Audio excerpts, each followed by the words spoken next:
Welcome back to r/neighbors from hell, where people share stories about their crazy neighbors. And if you're new to my channel, please don't forget to subscribe to join our amazing community. And without any further ado, let's dive right into the stories. The first one is titled, "Neighbor rented out my private parking spot while I was in the hospital and then stole my car."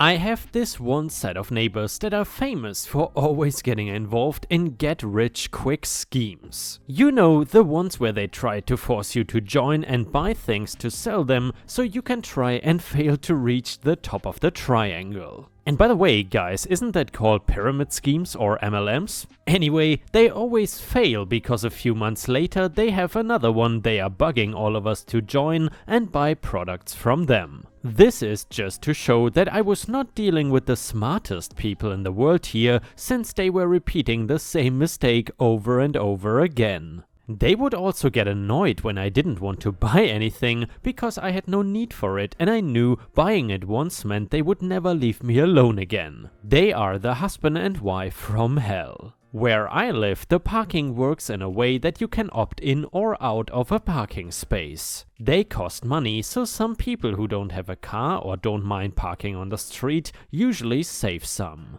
I like having my parking spot because there is no way I want to come home from the grocery store or work to find that there are no spots anywhere close. And then I would have to walk either lugging things or alone in the dark. My spot is not the best, but it gets the job done. Side note, the neighbors don't have a spot and are famous for trying to find out which ones are not currently owned and parking in them. However, I had an emergency and ended up needing to be in the hospital for a few months. Trust me when I say, it was horrible and I hope I never have to do something like that again. All of the information for this story happened when I was at the hospital. I did not know about it till later, but for this story I'm just going to say what happened while I was unaware and in the hospital. After a few weeks, I could only assume that neighbors thought I was gone. There was no sight of me and my car was sitting in the spot without being moved the entire time. I was still able to pay my rent, so I still owned everything, including my parking spot. I don't know what they were thinking was going on, that I just left and did not bring my car with me for some reason.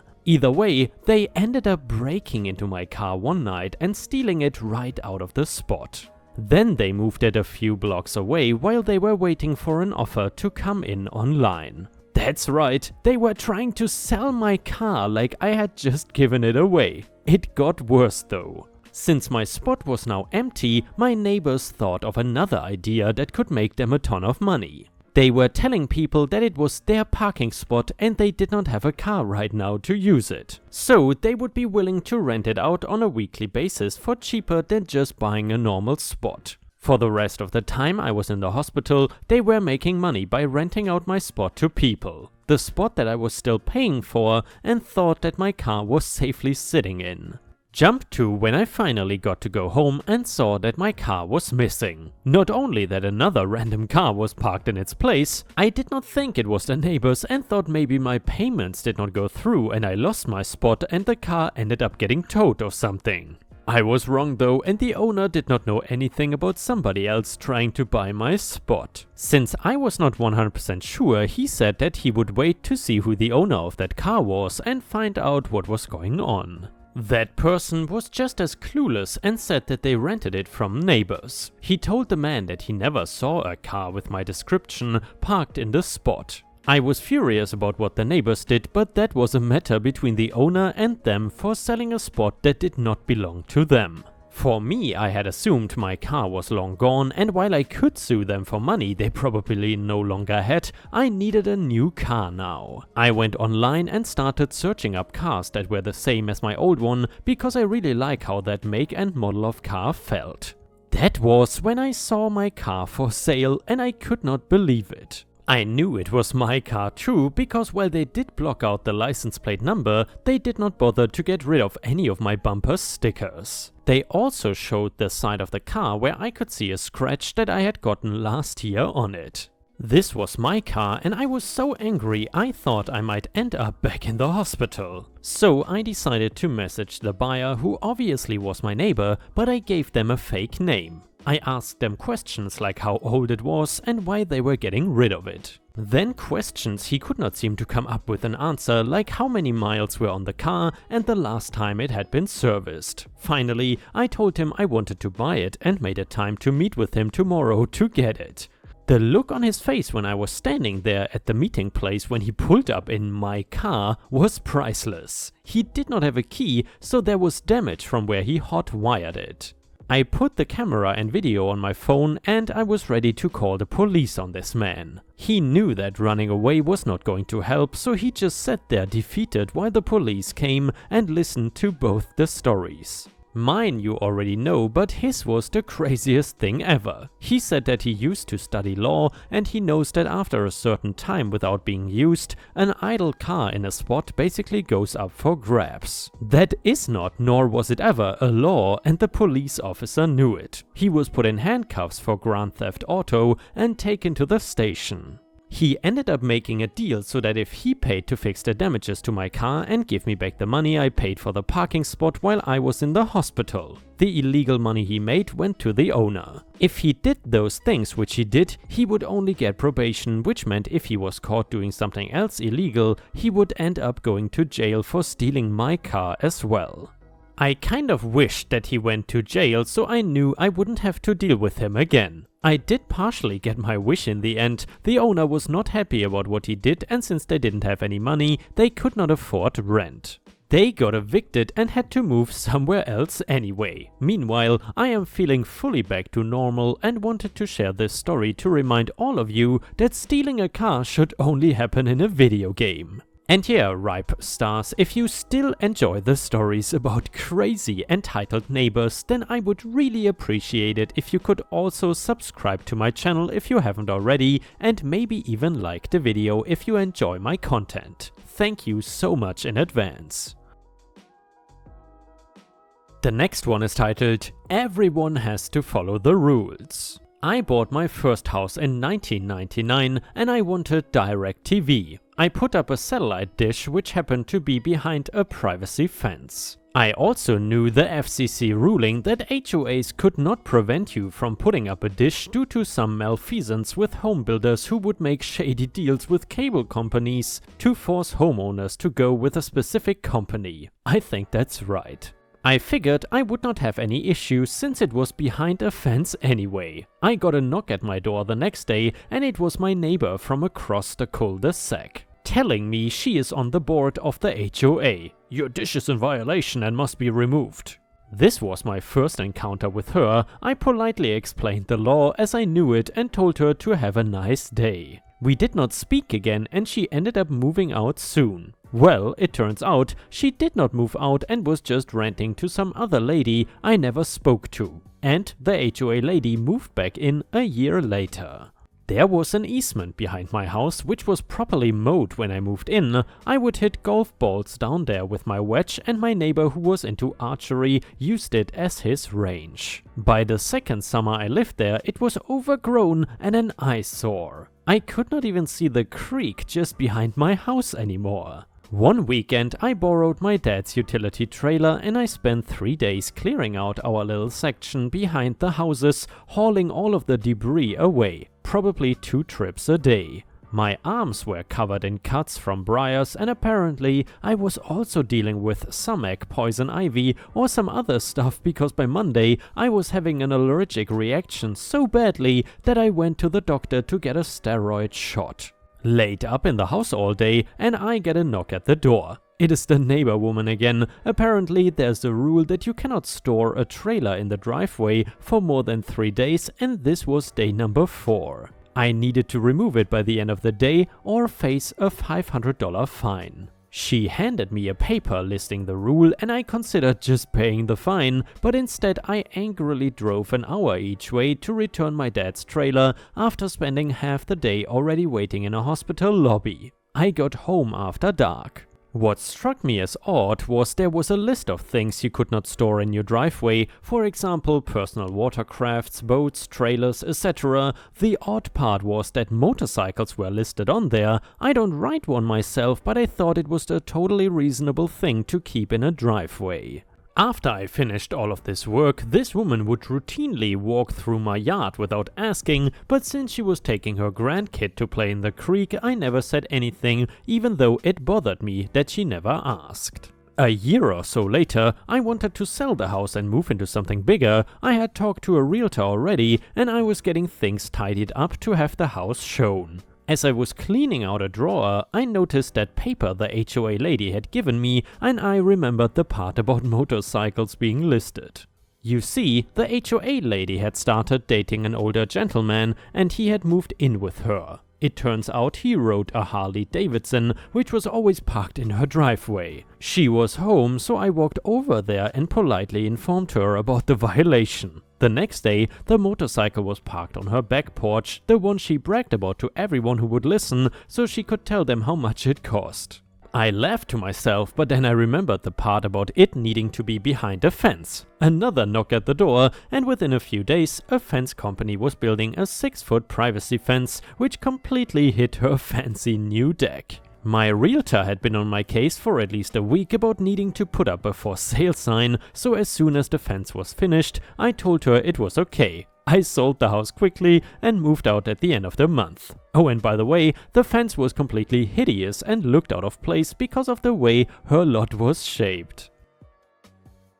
This story is titled, "It's Gonna Be a Long One, Effin' Stuart." It all started when I bought my condo in San Diego, California. The escrow was delayed because of legal issues regarding a flooring issue. I was told Stuart, the downstairs unit who was also the president of the HOA, had a lawyer trying to say that there was not enough padding in between the newly installed vinyl plank flooring. The previous owner was a bedridden older lady, so she did not walk around much, I guess. My first experience with Stuart was like this. On Thursday, September 5th at around 12:40 p.m, I was walking to my car. I saw Stuart, my downstairs neighbor, and said hi as I put my gym bag in my car. Stuart walked towards me and I said, "I hope everything is good. I have not seen you in a while." Stuart said, "Yes, we have had some health problems." I said, "Let me know if you need anything." As I walked towards the back of my car, Stuart then started interrogating me. Stuart said, "I have something personal to ask you. What do you do? Are you retired or on disability?" I'm assuming he asked this because I have a service dog, and I said, "I'm a scientist." Stuart, "For the Navy?" I said, "Yes, a civilian." Stuart, "When do you go to work?" I looked at my watch because I needed to go, and I was getting uncomfortable by the line of questioning. Stuart said, "Do you need to go?" I said, "Yeah." Then Stuart said, "So did you have financial responsibility for the flooring now?" I said, "Yes, because when I moved in, the HOA lawyer had no response really for the flooring." All the lawyer told me was that the flooring met the padding of the HOA standards. I have not heard anything besides me personally calling the lawyer before I moved in because I closed on the condo and I was ready to move in since my apartment lease expired. Stuart said, "That is because I have not made any noise about it. I hear your dogs walking back and forth all day." I said, "Yeah, he walks around during the day. I had carpet added so you would hear it less, but it is a bottom unit so there will be some noise. I just moved from a house to an apartment to a condo and..." Stuart interrupted me and said, "Do you have copies of all the flooring documentation?" I said, "Yeah, Stuart."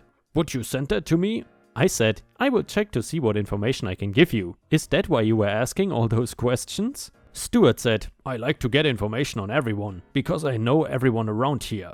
I think if she was lying about the floor, then we can both go after her. I have a copy that you can use." I said, "Yeah, I gotta go. I'll look up that information." And he gave me his number if I had any questions. I just wanted to get this interaction reported and on paper because I felt a little threatened and interrogated, because he knows everyone.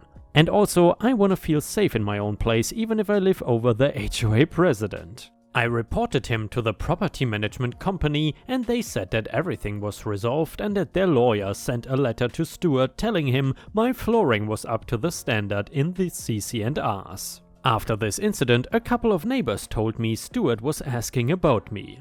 Then I had someone move into the room to rent. One day he said that Stuart stopped him and said that my dog was howling and that he was walking around all day scratching at the floor. I have a security camera with a sound alert. Duke, my dog, literally sleeps all day and if he gets up it's to drink water. Then a couple of weeks later, Stuart stopped my roommate again and said that I needed to get a shock collar because he's been barking all day, which is also a lie. I have video footage to prove it. And then my second incident with Stuart happened. The second incident was reported on October 12th, and this is what was said. I was coming home and parking in my garage. When I was getting out of my car, Stuart walked by my garage. Stuart said hi. I said, "Don't effing say hi to me because you decide to go behind my back and talk to my friends about the flooring issue that is not an issue." Stuart said, "I'm sorry, did I offend you?" As he was walking closer, the little white dog he was walking started barking and lunging at Duke.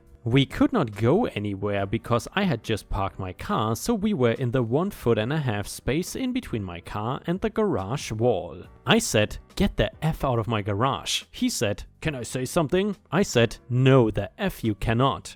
Leave me and whoever the F comes to my door, whether it's my friends or effing Postmates. Don't talk to them about me or my floor or my service dog." Stuart said, "But can I say one thing?" I said, "No, get out of my garage. You have no effing say at all about the flooring issue, and you have sure as hell no way to tell me to put a bark collar on my service dog, dude. Get out of my way because I want to get the F out of my garage." And I don't think Stuart said anything and then walked away.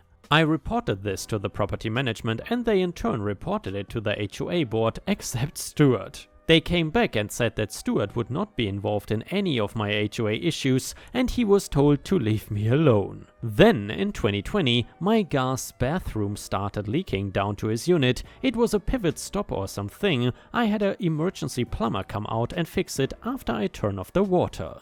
Then I contacted my insurance. The total damage was around $23,000. My home insurance said that I needed to do a claim through the HOA insurance because the CC&Rs show they cover some of the damage. I reached out to the property management company to submit a claim. They asked the HOA board, including Stuart, and they denied it, stating it was not their responsibility. I told them that they are not an insurance adjuster, so they cannot say that it is not their responsibility when it is stated in the CC&Rs. My home insurance disagreed with them as well, and they said they would not move forward unless the HOA insurance company denied it. So after going nowhere for a month, I reached out to the HOA insurance directly.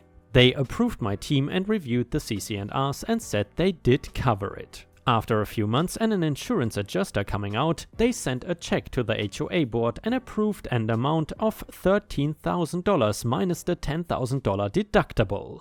After the HOA insurance said that they submitted that to the HOA board and it cleared their account, I reached out to the HOA board and property management company and they said they would not send it out to me because they still don't believe it was their responsibility. So now in September they've been dealing directly with their insurance and they dropped the entire amount to $220 to what they believe they will cover.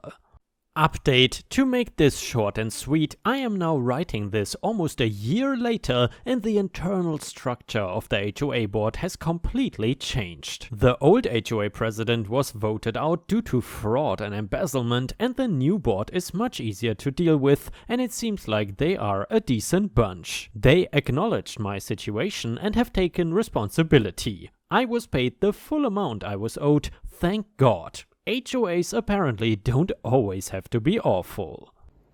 What is Disney? Oh, Disney is hungry.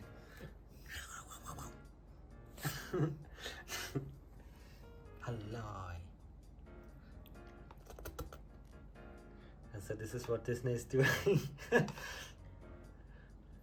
when you guys are not watching. Naughty, naughty kid. My girlfriend said she's not biting, she's actually just nibbling. But I still would not put my finger.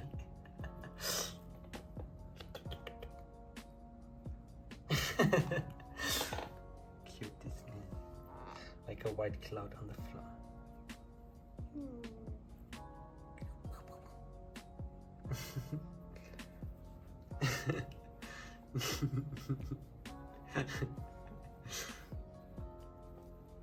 Actually, she does this only if you tease her like this. Like with me, she never does this. So never touch it. It's me.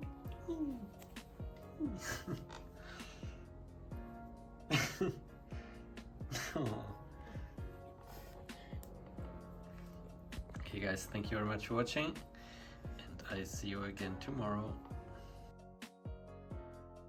And ripe stars, with this we have reached the end of the video. However, if you still cannot get enough of my content, then I would highly suggest to check out my endless binge watch playlist, which will soon show up in the left corner of the screen. In addition, I would really appreciate it if you could not only subscribe to the channel, but also turn on the bell notifications, which you can do by clicking on the little bell icon right next to the subscribe button. This will help my channel tremendously, and this will make sure that you don't miss any of my videos. Furthermore, if you want to see additional ripe content that I don't post on YouTube, then I would suggest to head on over to patreon.com/ripeyoutube for more than 50 exclusive videos that you will not see anywhere else. Thank you so much for your amazing daily support, and I hope to see you again tomorrow.